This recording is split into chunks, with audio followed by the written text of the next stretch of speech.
주님의 은총과 평강이 여러분에게 임하길 바랍니다. 우여곡절이 많았지만 그래도 한 해의 종착역에 도착했습니다. 그 세월을 견딜 수 있었던 것은 보호하시는 주님의 손길과 지칠 때마다 손을 붙잡아주는 곁에 있는 분들 때문입니다. 저의 한 해가 딱히 힘겨웠다고 말할 수는 없지만 그래도 시간 속을 뚫고 걸어온 과정이 고단하기도 했습니다. 그때 하나님께서 저에게 찬송을 들려주셨습니다. 너 하나님께 이끌려 일평생 주만 섬기면 너 어려울 때 힘주시고 언제나 지켜주시리. 참되고 의지하는 자 주께서 기억하시리.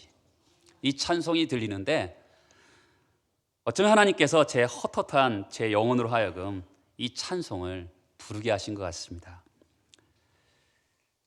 하나님이 창조하신 세상은 죄로 인해서 망가졌습니다. 창세기 1장과 2장은 하나님께서 보시기에 좋았던 세상이었습니다. 그런데 창세기 3장은 인간의 죄로 모든 것이 망가집니다. 그리고 4장 이후로는 죄로 인해서 인류가 몰락하기 시작합니다. 창세기 1장부터 11장까지 반복되는 죄의 참상을 보여줍니다. 여러분, 우리는 죄 앞에서 무력하고 죄의 성향이 일어납니다. 이것은 우연이 아닙니다. 말씀을 통해서 죄의 뿌리가 창세기에서부터 시작된 것을 발견하게 됩니다. 인류가 아담의 후손이라는 것이 절감하게 됩니다.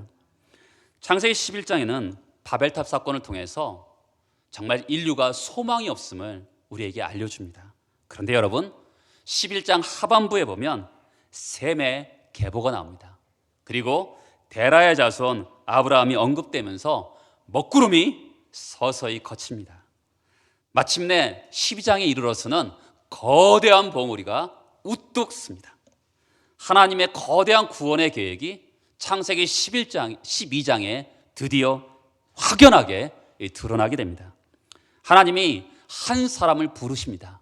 그 사람은 누구냐면 아브라함입니다. 그동안의 이야기는 아담과 연결되어 있습니다. 그러나 이제는 아담이 아니라 아브라함에게로 넘어갑니다. 저주 아래에 있었던 인간이 이제 구원에 대한 이야기가 아브라함으로부터 시작되는 것입니다. 아담으로부터 시작된 죄의 징벌이 아브라함으로 인해서 구원이 시작되고 예수 그리스도로 말미암아 드디어 구원의 절정이 이루어지게 됩니다. 여러분, 하나님이 한 인간 아브라함과 언약을 맺으면서 새로운 일을 시작하게 됩니다. 한 사람이 귀한 것이죠. 여러분, 한 사람을 통해서 하나님이 얼마든지 새로운 일을 시작할 수 있음을 여러분 믿으셔야 됩니다. 성경에 보면 굉장히 작게 시작하는 것 같지만 인류 역사를 통해서 아브라함을 통해서 큰 일을 행하신 것처럼 나도 하나님 그런 인물 될 수 있도록 하나님 세워주옵소서라고 기도하시기 바랍니다. 하나님 나를 써주옵소서 이렇게 기도하시는 여러분 되시길 축복합니다. 여러분, 하나님의 구원 의지가 바로 12장에 담겨 있습니다. 이전과는 하나님이 인류를 대하시는 태도가 다르십니다. 여러분, 창세기는 에덴 동산을 잃어버렸습니다. 그런데 이제 아브라함을 통해서 새로운 땅을 주겠다고 얘기하십니다. 이전에는 아담 때문에 저주 아래 있는 세상이 되었습니다. 그런데 하나님께서 이 저주 아래 있는 세상에 복을 주시겠다고 약속하고 있습니다. 원죄로 말미암아 묶여있는 사람들에게 하나님께서 저주를 풀어주신다고 말씀하고 있는 것입니다. 창세기 12장은 구원의 출발점입니다.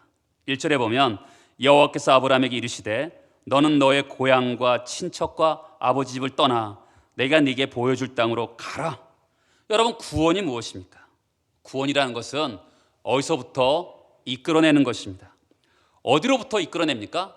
죄로부터, 사망의 권세로부터, 저주 아래 있는 삶으로부터 우리를 이끌어내십니다. 하나님의 구원은 불러내심에서 시작되는 것입니다. 아브라함을 갈대아 우르에서 이방 우상을 섬겼던 곳으로부터 나오게 하십니다. 우리가 놓치지 말아야 될 것이 있습니다. 아브라함이 하나님을 스스로 찾아간 것이 아닙니다. 하나님이 구원을 베풀기 위해서 아브라함을 찾아오셨습니다. 우리가 먼저 믿은 것이 아닙니다. 하나님이 먼저 불러주신 것입니다. 구원은요, 하나님 편에서 시작되는 것입니다. 하나님이 주도하시는 것입니다. 어느 날 여호와께서 아브라함에게 하나님의 말씀을 들려주십니다. 말씀으로 찾아오십니다. 여러분, 여기서 하나님이 찾아오셨다는 것이 굉장히 중요합니다.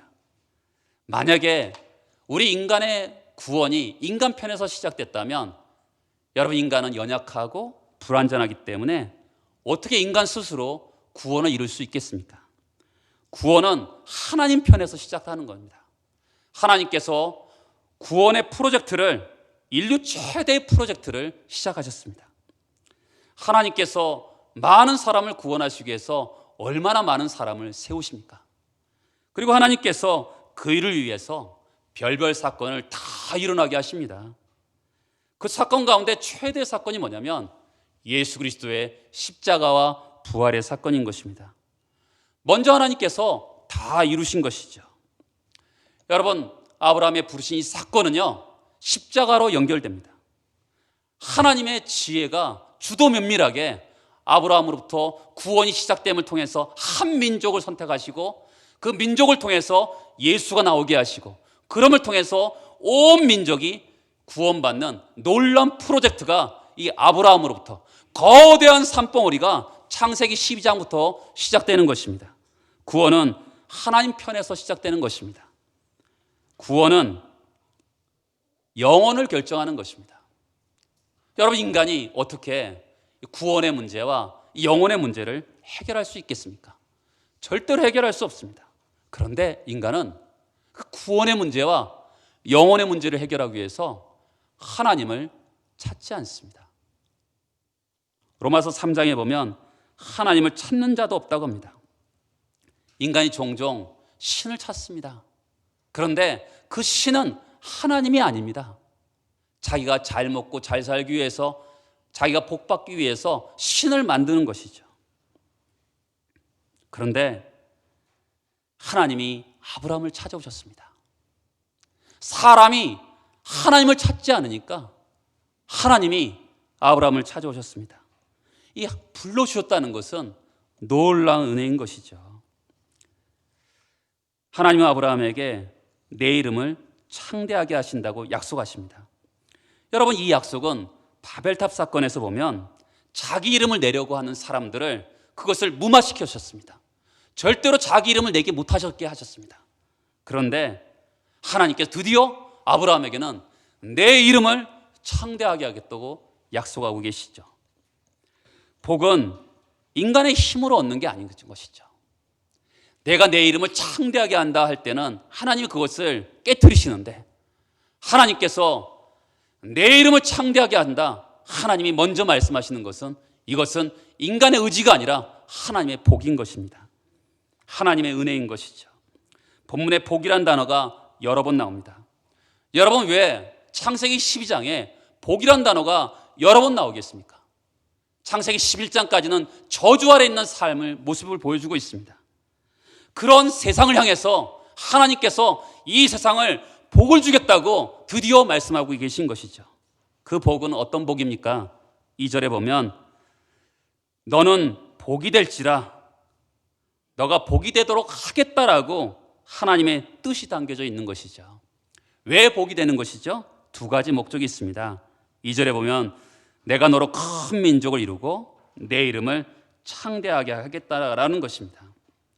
여러분, 하나님이 아브라함에게 약속하신 복은요, 인류의 저주로부터 끌어내고자 하는 하나님의 약속입니다. 죄로 인해 저주받았습니다. 저주가 무엇입니까? 하나님 없는 세상이 저주죠. 인간이 죄로 말미암아 어떤 저주가 임했습니까? 하나님과 인간의 관계가 끊어졌습니다. 인간과 인간과의 관계가 끊어졌습니다. 인간과 자연과의 관계가 끊어졌습니다. 하나님 없는 세상이 그렇게 되어버리고 말았습니다. 그런데 하나님께서 드디어 저주 아래 있는 이 세상을 향해서 하나님이 복을 약속하십니다. 이 복은 하나님의 대안인 것입니다. 저주받은 세상에서 더 이상 하나님이 너무나 안타까워서 저주받은 세상의 안타까운 마음에 하나님이 드디어 복을 약속하시는 것이죠. 저주를 풀고 복으로 바꿔주시겠다고 말씀하고 있는 것입니다. 하나님 없이 살아가는 인생은 실패하게 되어 있습니다. 여러분, 이제 하나님의 말씀으로 순종하는 새로운 백성, 새로운 나라를 이루시겠다는 하나님의 계획이 이 한 사람을 통해서 시작되는 것입니다.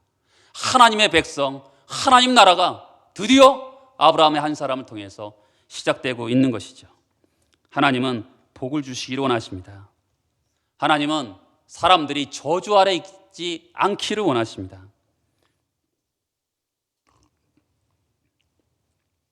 2절과 3절에 자주 나오는 영어 성경에 보면 I will이라는 단어입니다. 이 will이라는 단어는 의지를 나타내고 있습니다.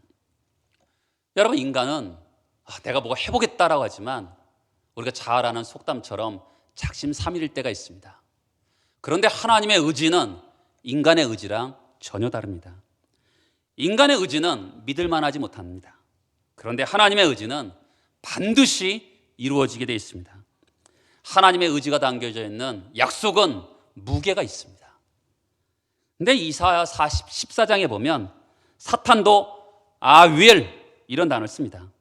가장 높은 구름에 올라가 지극히 높은 이와 같아지리라. 그런데 그 사탄의 모든 I will 의지는 무너지고 맙니다. 하나님의 I will 의지랑 다른 것이죠. 하나님의 말씀은, 하나님의 의지는 단순한 이랬으면 좋겠다라는 희망사항이 아닙니다. 하나님의 말씀은 그대로 이루어집니다.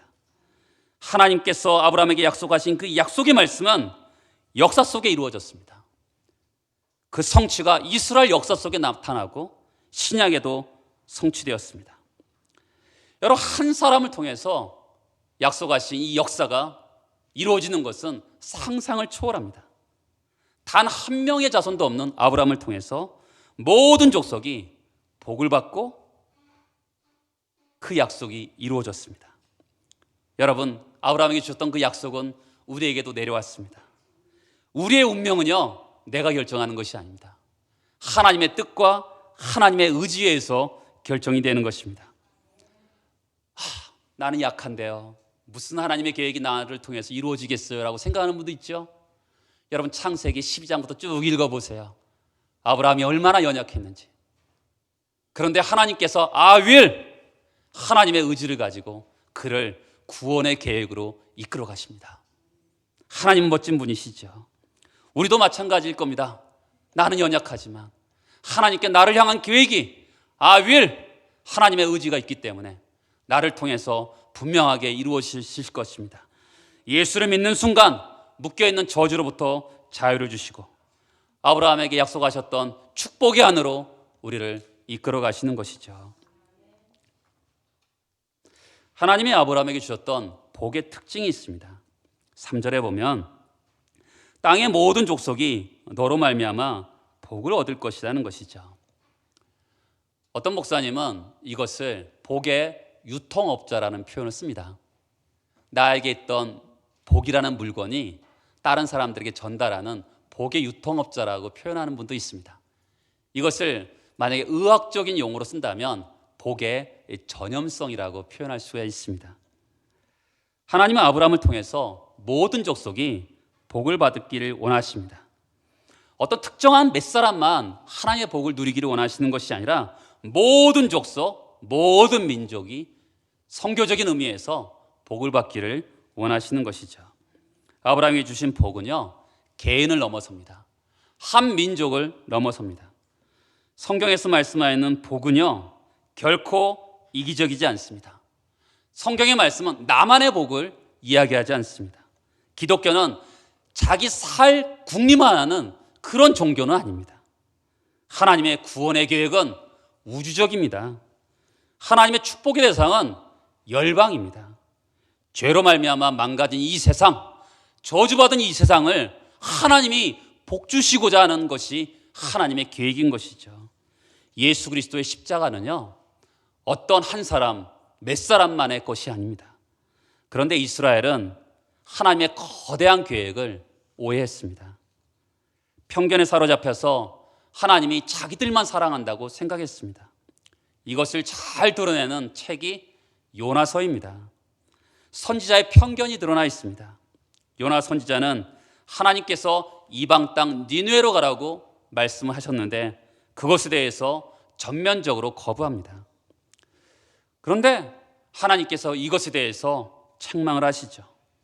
그래서 요나는 니느웨로 갑니다. 회개하라고 외칩니다. 하나님의 강권적인 역사로 니느웨가 회개의 역사가 일어납니다. 그런데 이게 웬일입니까? 요나는 이상한 선지자였습니다. 사람들이 회개하고 돌아오니까 짜증을 냅니다. 민족주의에 사로잡혀 있는 것이죠. 여러분, 복음은 혈연을 넘어갑니다. 민족을 넘어갑니다. 요나서를 통해서 하나님께서 많은 민족에게 얼마나 하나님의 사랑이 넓은가를 우리에게 보여주고 있습니다. 우리는 저 사람 생각하는 사람이다. 저 사람 아니겠지 하는데 저 사람도 맞습니다. 하나님께서 그 사람마저 구원하기를 원하시는 것이죠. 구약을 통해서 보여주는 하나님 메시지는 뭘까요? 하나님께서 아브라함을 통해서 온 민족이 복을 받기라는 그런 계획을 세우셨는데 구약의 역사는 실패했습니다. 그래서 하나님께서 새 이스라엘을 세우시죠. 뭡니까? 교회입니다. 새 이스라엘을 통해서 복음이 온 땅에 퍼지기를 원하셨습니다. 그런 관점에서 신약의 교회는 선교적인 공동체입니다. 구원의 복은 우리만의 것이 아니죠. 예루살렘 교회가 3,000명, 5,000명 이렇게 주께로 돌아오는 역사가 있었습니다.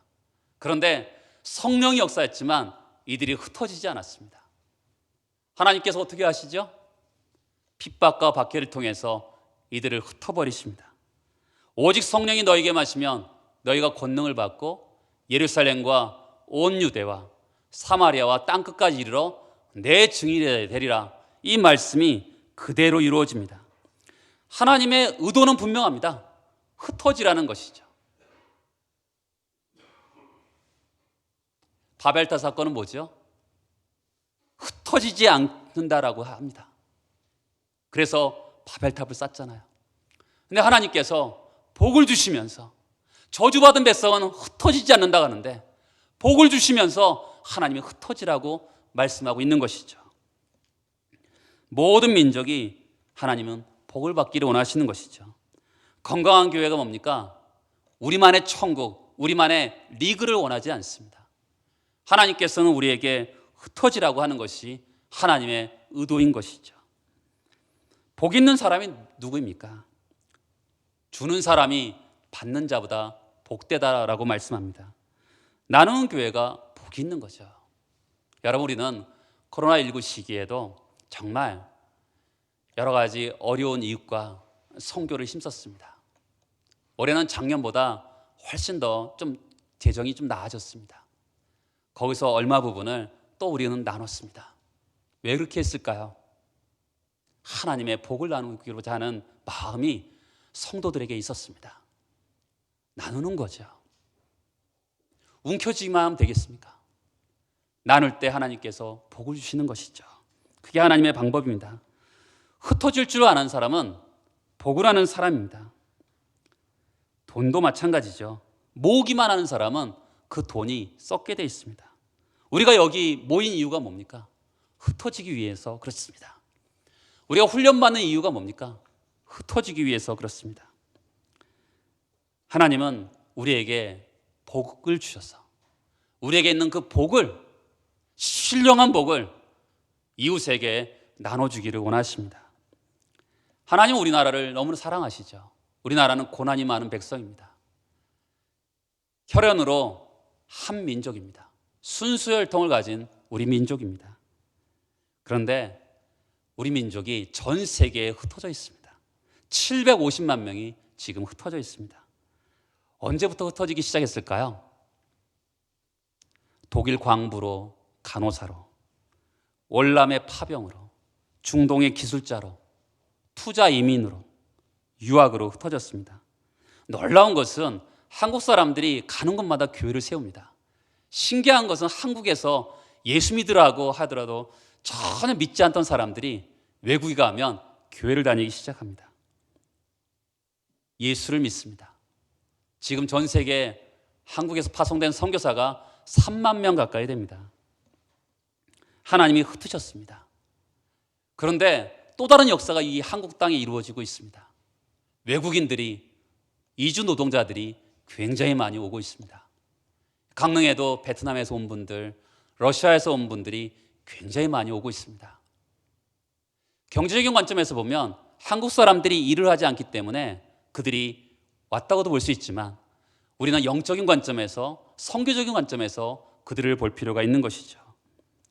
하나님의 놀라운 그 복을, 우리에게 있는 신령한 복을, 정말 이루 말할 수 없는 예수 그리스도의 복을 그들에게 나눠주기를 주님이 원하시는 것이죠. 지금도 수많은 많은 사람들이 그 외 이주 노동자들에게 복음을 전하고 있습니다. 다시 한번 말씀드리지만 에베소에 보면 우리가 가진 이 복을 신령한 복이라 합니다. 세상의 복과 다르죠. 이 복은 창세전부터 예비하신 복이라고 말씀합니다. 누구에게도 빼앗기지 않는 복입니다. 하나님께서 이 받은 복을 나 혼자 뒹굴고 또한 끌어안는 것이 아니라 이 복을 나누는 삶으로 살라고 말씀하고 있는 것이죠. 요셉의 생애를 봐도 알 수 있습니다. 요셉은 굉장히 이루 말할 수 없는 고통을 겪습니다. 그런데 하나님께서 그를 결국 어디로 인도하십니까?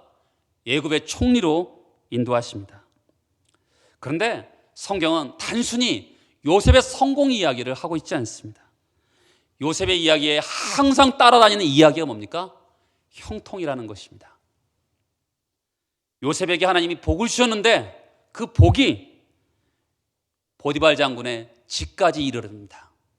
그리고 애굽 전체에 그 복이 이루어집니다.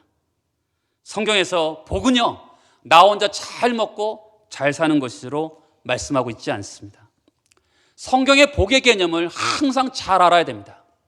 하나님이 나에게 복을 주셨다면 그 복을 흘러보내야 되는 것이죠. 나에게 구원의 복을 주셨습니다. 나에게 저주를 풀어주셨습니다. 심판받지 않습니다. 영생을 얻었습니다. 그 복이 흘러가야 되는 것이죠. 그를 위해서 하나님께서 저와 여러분을 부르셨습니다. 저와 여러분을 찾아오셨습니다. 어떤 분들은 병을 통해서 예수께 돌아오는 분도 있고, 어떤 분들은 정말 기가 막힌 웅덩이 속에서 예수를 만나는 분들도 있습니다. 어떤 분들은 어머니 아버지가 이미 예수를 믿어서 그들이 예수를 믿는 사람들도 있습니다. 근데 여러분, 그런데 아버지가 목사라도 그 자녀들이 예수 안 믿는 사람들 수없이 많습니다. 그 아버지가, 할아버지가 하나님을 위해서 그렇게 헌신한 분인데도 손자들이 예수를 안 믿는 분들이 너무나 많습니다. 우리가 예수를 믿는 이유가 뭘까요? 하나님이 찾아오셨습니다. 찾아오셔서 우리에게 복을 허락하셨습니다. 구원의 복을 허락하셨고, 구원의 복만 허락하셨습니까? 우리는 다 빈손으로 왔고 빈몸으로 왔는데 지금 누리고 있는 수많은 것들을 하나님께서 우리에게 허락하셨습니다. 3절에 보면 하나님의 언약이 나옵니다. 너를 축복하는 자에게 내가 복을 내리고 너를 저주하는 자에게 내가 저주한다고 합니다. 여러분, 이 말씀은 하나님이 아브라함과 동일시하는 겁니다.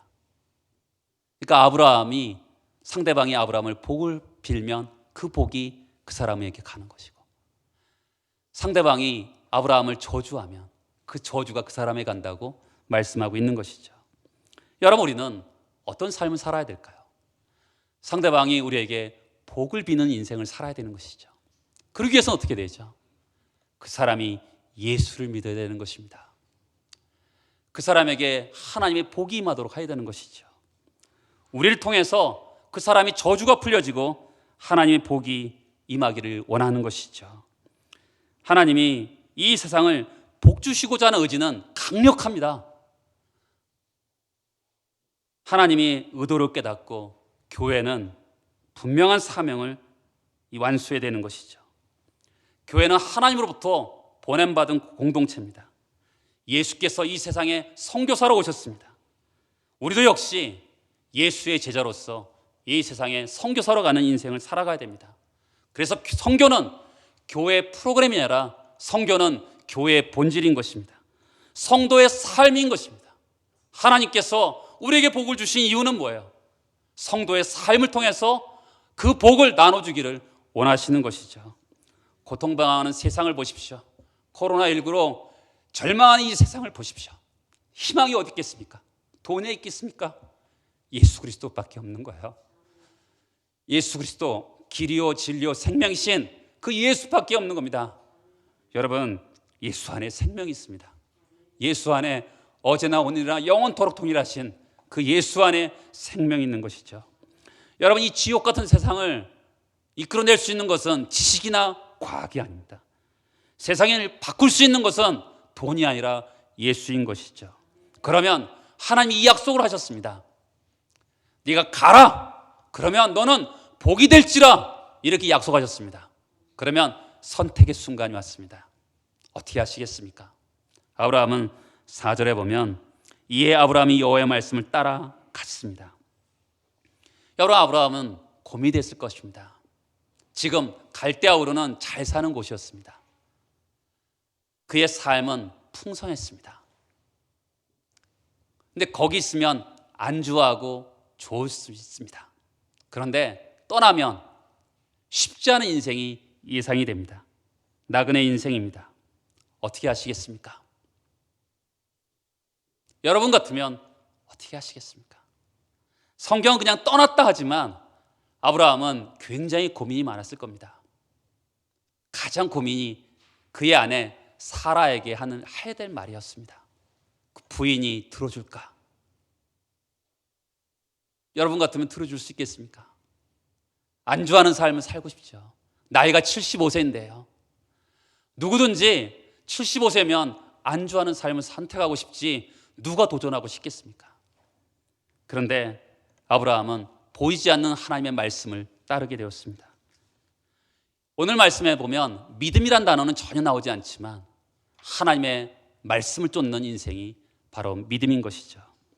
여러분, 복이 되기 위해서는 원인이 있어야 되는데 가야 되는 것입니다. 목사님, 저는 지금 강릉에 살아요. 어딜 갑니까? 여러분, 이 가라는 것은 여러 가지로 해석할 수가 있는 거죠. 지금 있는 삶에 대해서 말씀하고 있는 것입니다. 여러분이 혹시 신앙생활이 그냥 왔다 갔다 하는 정도라면 떠나가는 것이 뭘까요? 거기서 떠나가는 것은 바로 헌신하는 것입니다. 또한 태도의 변화를 예상할 수도 있습니다. 주변 환경 영향을 받아서 늘 부정적으로 반응했는데 이제부터는 믿음으로 반응하고 환경과 상관없이 긍정적인 태도로 옮기는 것입니다. 부정적인 태도에서 떠나서 긍정적인 태도로 옮기는 것이죠. 어떤 분은 세상적인 가치관과 습관을 따랐는데 거기서 떠나서 하나님 나라의 가치관으로 떠나가는 것입니다. 때로는 믿음의 결단을 해야 될 때가 있는 것이죠. 시간을 들이고 물질을 들이면서 또 하나님의 자녀들을 말씀으로 양육하는 것으로 떠나는 것도 굉장히 중요합니다. 근데 여러분, 중요한 것은 믿음은 순종한다는 것입니다. 우리가 보통 저 사람은 믿음 좋은 사람이야 라고 할 때 우리는 보통 외모를 가지고 얘기합니다. 그 사람이 기도 많이 하는 사람이고 성경을 많이 읽고 또한 직분을 가지고 있고 신앙의 연륜이 있는 것을 가지고 그 사람은 믿음이 있다고 하는데 사실 성경에서는 그런 사람을 믿음 있다고 한 적은 한 번도 없습니다. 믿음 있는 사람은 뭡니까? 말씀에 대해서 반응하는 사람이 믿음 있는 사람이라고 말씀하고 있는 것이죠. 여러분, 하나님께서는 우리에게 지금 송년주일에 우리에게 도전을 하십니다. 지금 우리는 다 복이 되기를 원합니다. 그런데 결과만을 가지고 우리는 이야기합니다. 원인이 있어야 되는데 그 원인이 바로 지금에 있는 자리에서 떠나가는 것입니다. 이제는 떠나가야 될 때는 것이죠. 다들 이 추운 겨울에 이불 속에 앉기를 원합니다. 이불을 박차고 일어나시기 바랍니다. 하나님의 계획이 여러분의 축복 가운데 있기를 원하십니다. 나만 복을 받는 것이 아니라 온 민족이 나를 통해서 복을 받기를 원하시는 것이 하나님의 의지입니다. 여러분, 하나님을 향한 믿음으로, 그 전능하신 하나님을 향한 믿음으로, 하나님의 말씀과 그 약속에 대한 믿음으로 삶의 전 영역에서 순종의 발걸음을 뚜벅뚜벅 걸어가시는 여러분 되시길 축복합니다. 같이 기도하겠습니다.